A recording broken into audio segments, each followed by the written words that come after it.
曼城嘅香港人早晨，歡迎收聽2026年1月9號星期五嘅曼城早報。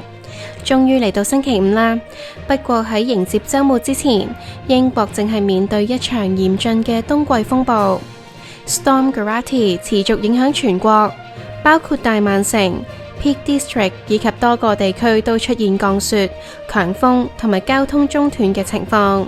大家外出一定要提高警覺，注意安全。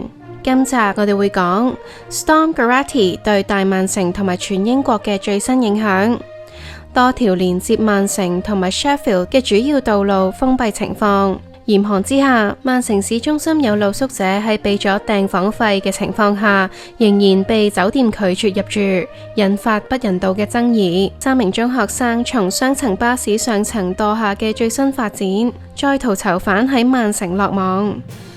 議會否決被形容為似監獄牢房嘅 HMO 改建計劃。Aer Lingus 停售曼城跨大西洋航班，基地前景再添變數，以及英美多項重大政治同埋國際局勢嘅更新。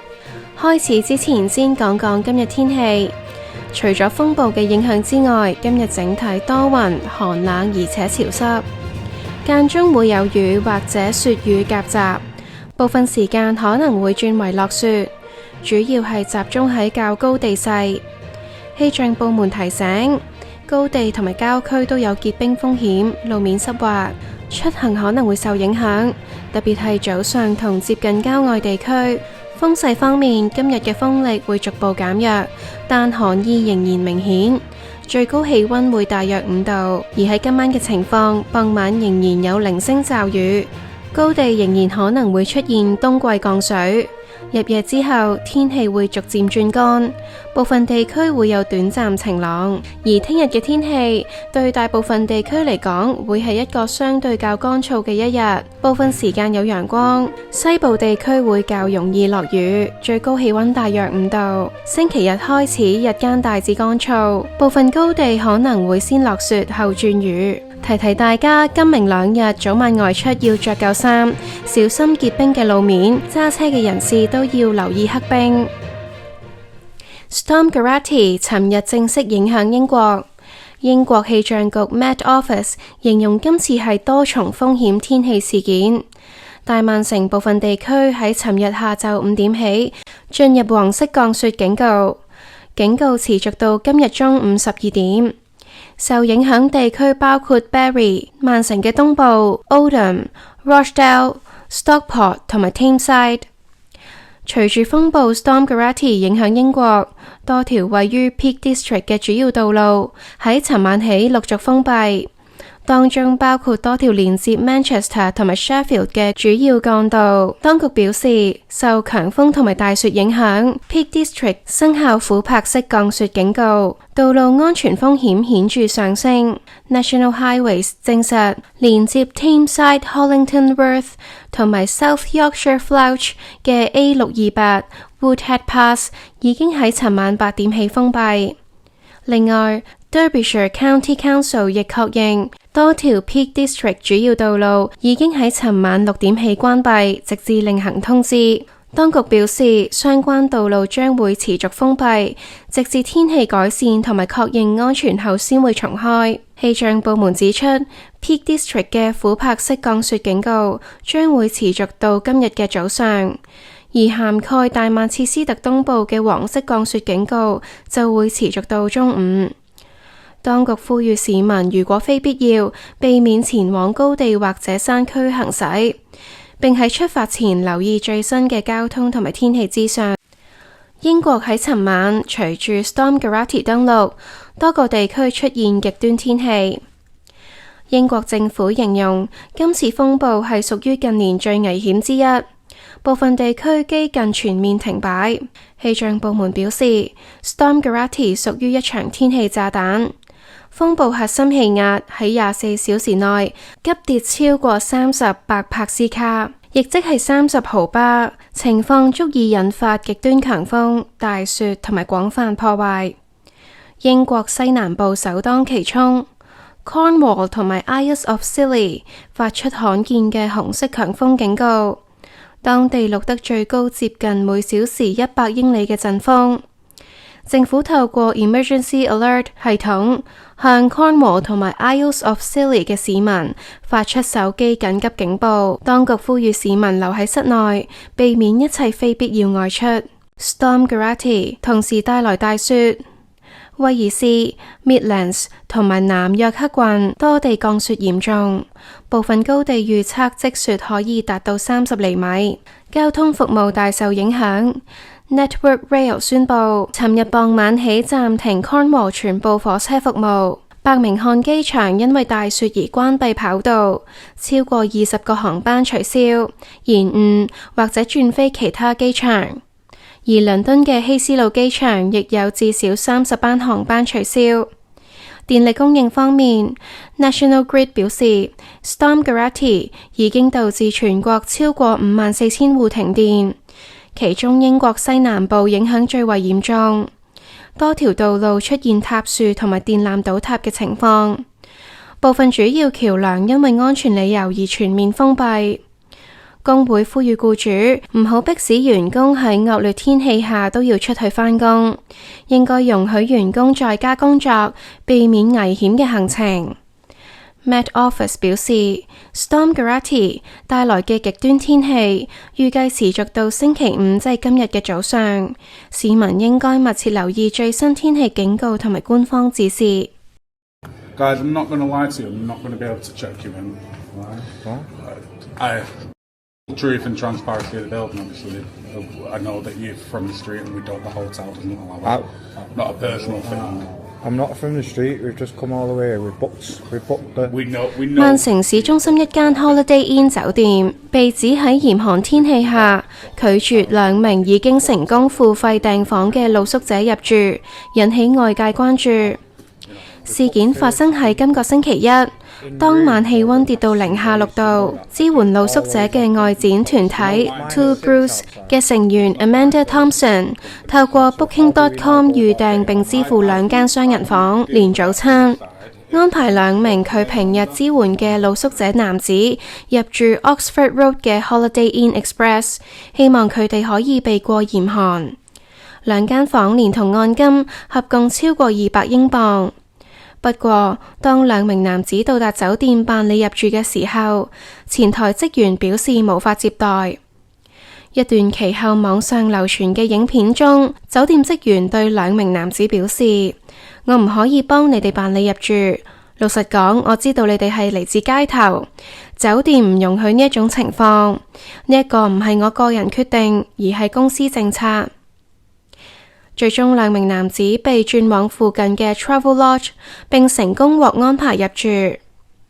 Amanda Thompson 表示，酒店係喺未有任何查詢或問題下，僅憑外表作出拒絕，形容做法係屬於視覺歧視同埋不人道。佢話訂房嘅時候已經俾咗50英鎊嘅損毀按金，如果有任何問題，亦可以向佢追討，認為酒店並冇合理理由拒絕。佢又話，當晚 Travel Lodge 不但接納2名露宿者，亦同時接待多名由佢哋支援嘅人士，甚至容許佢哋攜帶狗隻入住，態度截然不同。事件發生前冇耐，47歲嘅露宿者 Anthony Horn 喺節禮日清晨被發現倒斃喺 Bridgewater Hall 附近嘅運河通道。警方相信死因可能同嚴寒天氣有關。Holiday Inn 品牌所屬嘅 IHG 集團，即係洲際酒店集團，喺官方網站表示，酒店致力為所有人提供平等使用設施嘅機會。並指喺極少數情況下，如無法接待，會嘗試提供合適安排。資料亦顯示喺 COVID-19 疫情期間 ，Holiday Inn Express 曾經配合政府嘅計劃，為露宿者提供臨時住宿。目前涉事酒店同集團未就今次事件作進一步公開回應。曼城一個支援露宿者嘅慈善機構表示，近日收到公眾捐款嘅反應，令團隊感到難以置信。慈善機構 Embassy 早前為一個位於 Castlefield 嘅露宿者新社區發起籌款。呢一個項目位於曼城市中心鐵路橋底下，一共興建40個單位俾露宿者居住。Embassy 表示，每個單位需要大約850英鎊，添置基本家具，包括鏡、餐具、窗簾同埋床上用品。機構早前喺 BBC Radio Manchester 受訪後，短短時間內再收到接近14000英鎊嘅捐款。Embassy 聯合創辦人兼總監 Sid Williams 表示，單係呢一輪捐款已經接近所需金額嘅一半。佢話團隊收到大約200封電郵，來自從未接觸過嘅市民。部分捐款者主動提供物資，包括水壺、枕頭同埋被鋪，亦有人親自送來用品。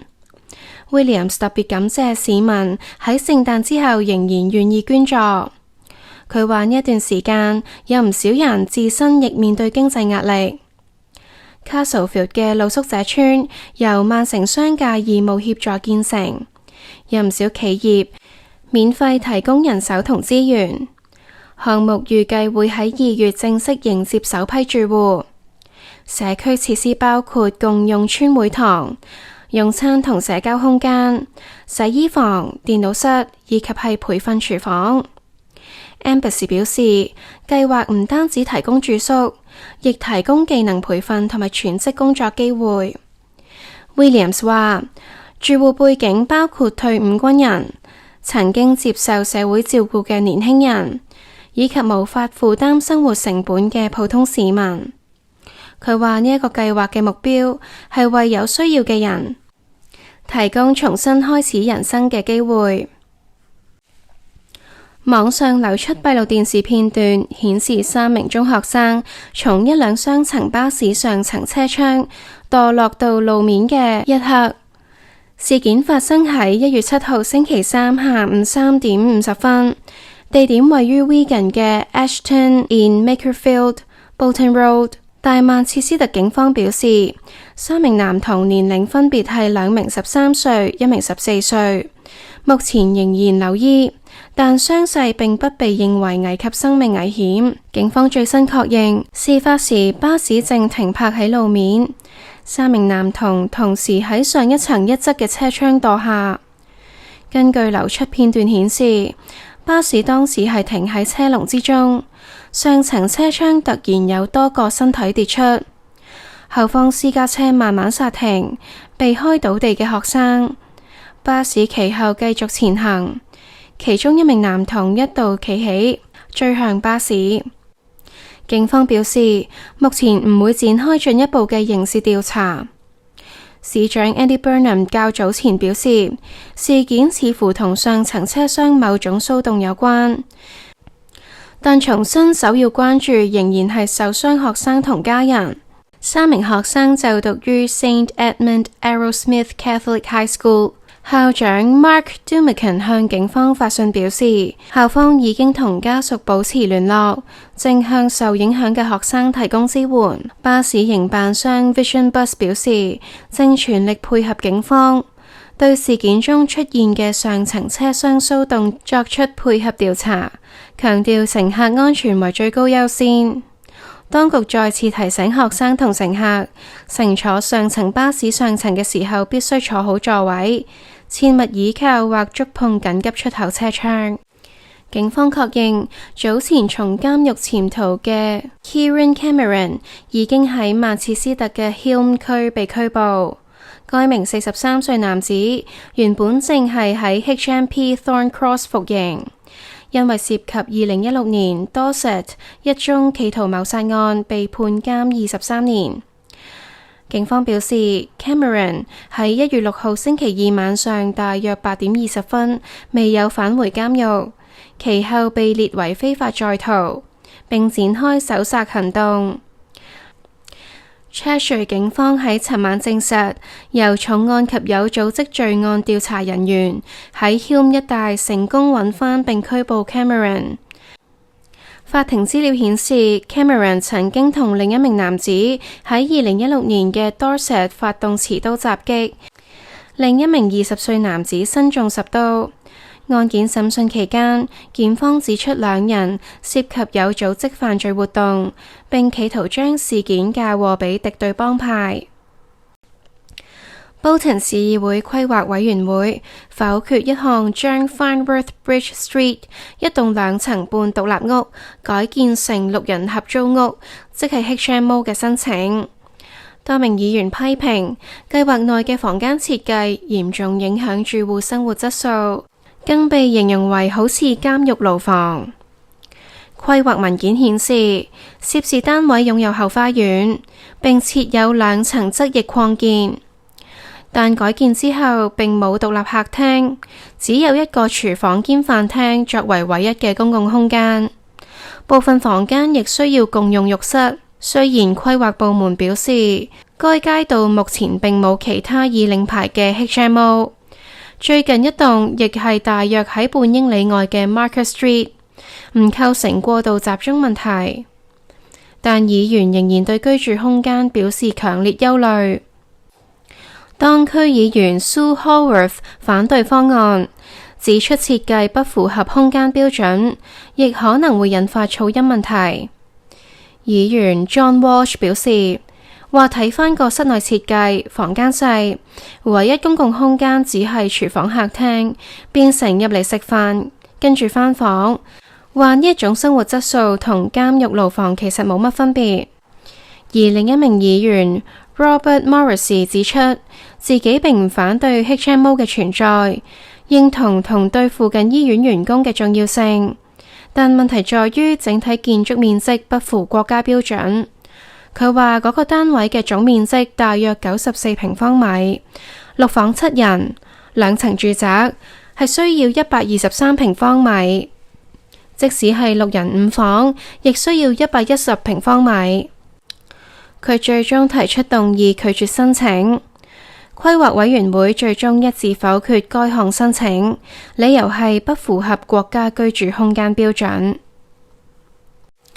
愛爾蘭航空公司 Aer Lingus 宣布由3月31號起，將會停止銷售由曼城出發嘅跨大西洋航班機票，涉及前往美國同埋加勒比海嘅長途航線。消息進一步加深外界對 Manchester Airport、Aer Lingus 基地前景嘅不確定性。Aer Lingus 英國部門目前由曼城營運嘅長途航線包括曼城飛 New York JFK、Orlando、Barbados， 同時亦有往返都柏林同埋貝爾法斯特嘅短途航班。航空公司強調，往返愛爾蘭嘅航班暫時唔受影響。Aer Lingus 表示，由於曼城基地嘅跨大西洋服務正處於不確定狀態，停售機票係為咗一旦曼城基地最終關閉，盡量減低對乘客造成嘅影響。公司指出，雖然曼城基地仍然有盈利，但係佢嘅營運利潤率明顯低於 Aer Lingus 喺愛爾蘭嘅長途業務，長遠可行性成疑。早於去年嘅11月，外界已經披露 Aer Lingus 正係考慮關閉曼城基地，估計大約200個職位受影響。公司內部文件顯示，管理層曾經研究多種方案，以提升曼城基地利潤，但係至今都被認為唔可行。航空公司表示，正就以下事項同員工諮詢，包括係咪分階段縮減營運、內部或 IAG 集團內轉職機會，以及係裁員同遣散安排。愛爾蘭航空機師協會表示，將會同管理層密切合作，尋找方案減少潛在裁員。Aer Lingus 喺2021年正式開設曼城長途航線，若果基地最終關閉，將意味住曼城會失去直飛 Orlando 迪士尼世界嘅航班。英國泰晤士報報道，一名在英港人喺舊年喺倫敦示威期間遭到疑似中國官方人員偷拍容貌，事後向警方報案嘅時候，處理過程引起外界關注。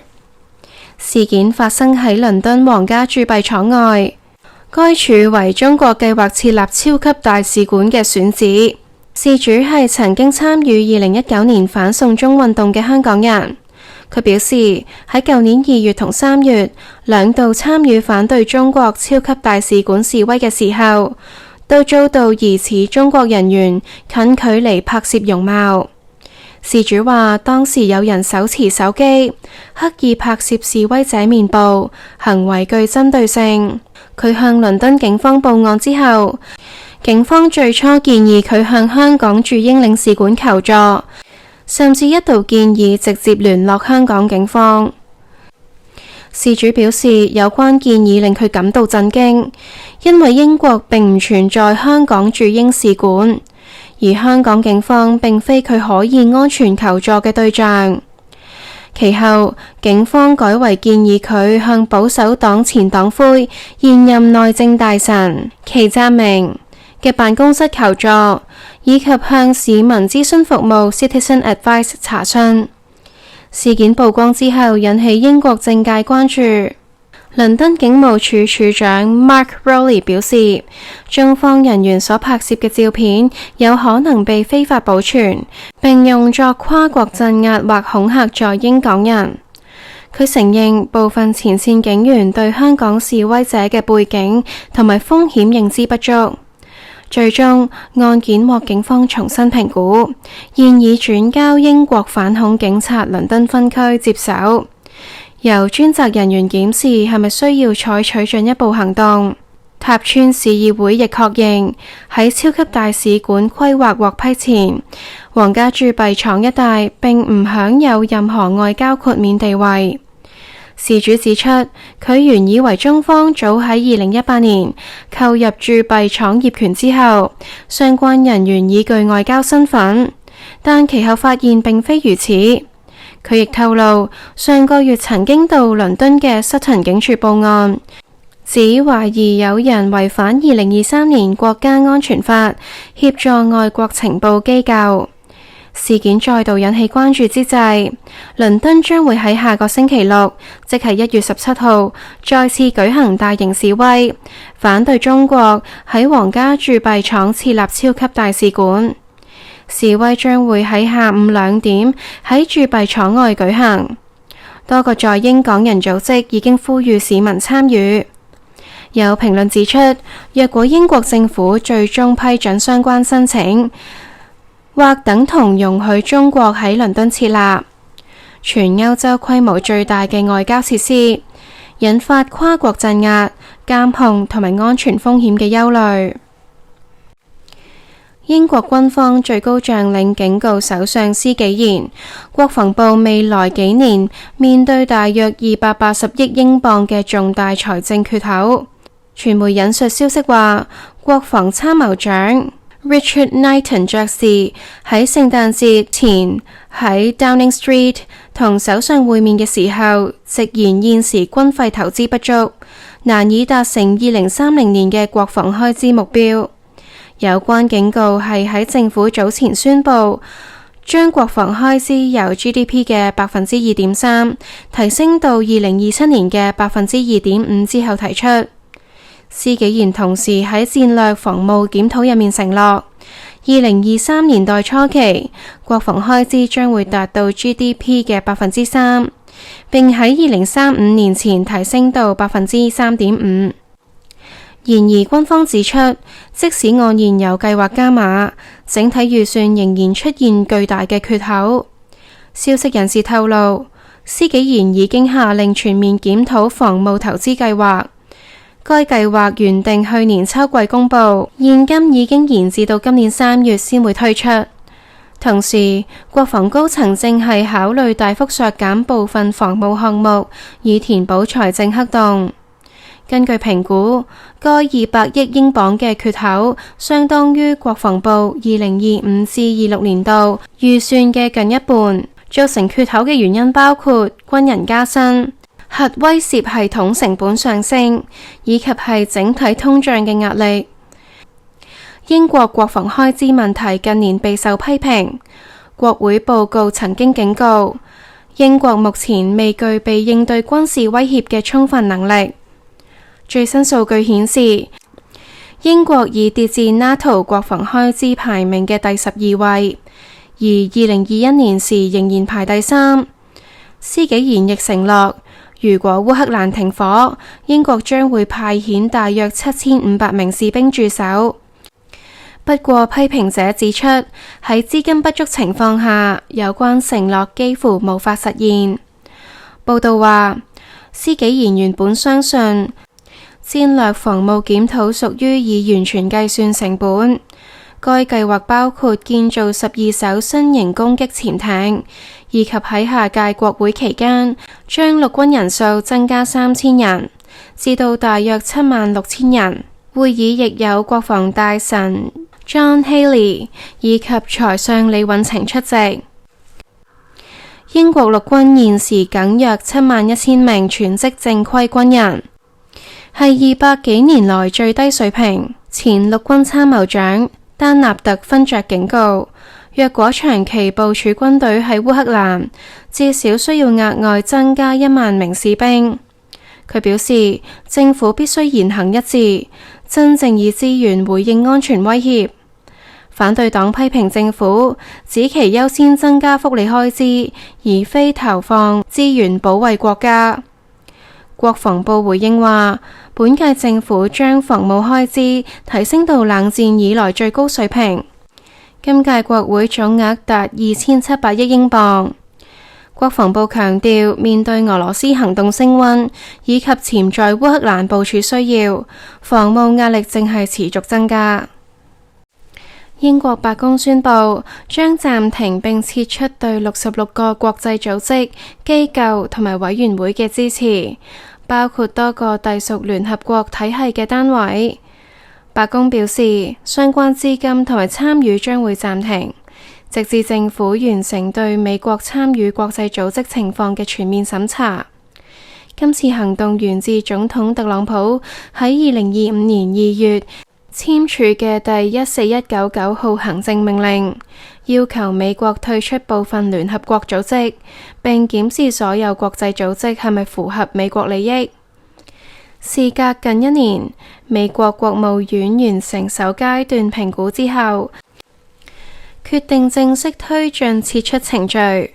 名單上嘅66個組織入邊，有31個同聯合國有關，涵蓋氣候、勞工、移民、民主、人權及婦女同兒童保障議題，包括聯合國民主基金、聯合國能源組織、聯合國性別平等與婦女賦權處，以及聯合國氣候變化綱要公約，亦包括多個負責保護武裝衝突中兒童同婦女嘅特別代表辦公室。其餘35個組織，至少一半同環境、自然資源同埋永續發展相關，包括政府間氣候變遷專門委員會、國際自然保護聯盟以及國際再生能源署。其餘就涉及區域安全、公民社會同埋反恐合作。美國國務卿魯比奧喺聲明入面批評相關機構職能重疊、管理不善、浪費資源，甚至被推動特定議程同美國利益相違背嘅國家所操控。佢表示，部分組織已經對美國嘅主權、自由同埋整體嘅繁榮構成威脅。魯比奧指出，呢一啲國際組織原本以促進全球和平同合作為目標，但逐漸受到特定意識形態所主導。佢點名批評強制推行多元、公平、包容標準、性別平權運動以及係激進嘅氣候政策，已經偏離原本嘅使命。佢認為呢一啲行動成為推動全球主義嘅工具，而非服務各國民眾。魯比奧又指，過去推動呢一套體系嘅，正係已經被特朗普政府關閉嘅美國國際開發署 USAID， 成立於1961年，冷戰期間為對抗蘇聯影響力而設，多年來係全球最大援外機構之一。但特朗普長期批評 USAID 涉嫌利益輸送，令受援國過度依賴，並偏離美國國家利益。特朗普政府喺2025年上任之後幾週內即關閉 USAID， 導致美國之音、自由亞洲電台等媒體停運。大量國際非政府組織亦失去資金來源。最新宣布被外界視為美國進一步撤出現有國際秩序嘅重要一步。努比奧直言，讓數以十億計嘅納稅人資金喺犧牲本國人民利益下流向外國勢力嘅時代已經結束。佢表示，美國歡迎有利於國民嘅國際合作，但當合作不再符合美國利益嘅時候，政府將會毫不猶豫咁拒絕。不過，美國並非全面退出所有國際組織。白宮指出，美國仍然保留聯合國會員身份，並採取逐項選擇方式繳交會費，只係支持符合特朗普政府政治議程嘅機構。此前，美國已經暫停對世界衛生組織、聯合國巴勒斯坦難民救濟和工程處、聯合國人權理事會以及聯合國教科文組織嘅資金支持。其中部分退出行動曾於特朗普首個任期內出現，後來由拜登政府恢復，如今再度逆轉。國際分析認為，所謂特朗普式多邊主義正在成形，即係只有喺華府設定條件下進行合作，否則選擇退出。有評論指出，呢一個舉動將會迫使聯合國同其他國際組織重新調整政策方向，甚至裁員及削減計劃，以應對美國撤資帶來嘅衝擊。喺氣候議題方面，美國退出聯合國氣候變化綱要公約，被視為全球氣候行動嘅一大挫折。專家警告，美國作為主要排放國同資金來源退出，或為其他國家提供延後履行氣候承諾嘅藉口。今日嘅曼城早報就嚟到呢度，好多謝你每日早上花少少時間聽我講新聞，好開心可以陪住你開始新嘅一日。如果你覺得呢個節目幫到你，或者中意有人用廣東話為香港人報道英國新聞，記住 like、subscribe 同埋 share 俾身邊嘅朋友，或者可以 scan 呢個 QR code Buy Me a Coffee。曼城早報逢星期一至五都會更新，希望可以陪你嘆早餐、搭車返工返學，做你每日嘅曼城廣東話早晨節目。祝你今日順利，身體健康，心情愉快。我哋聽日再見啦，拜拜。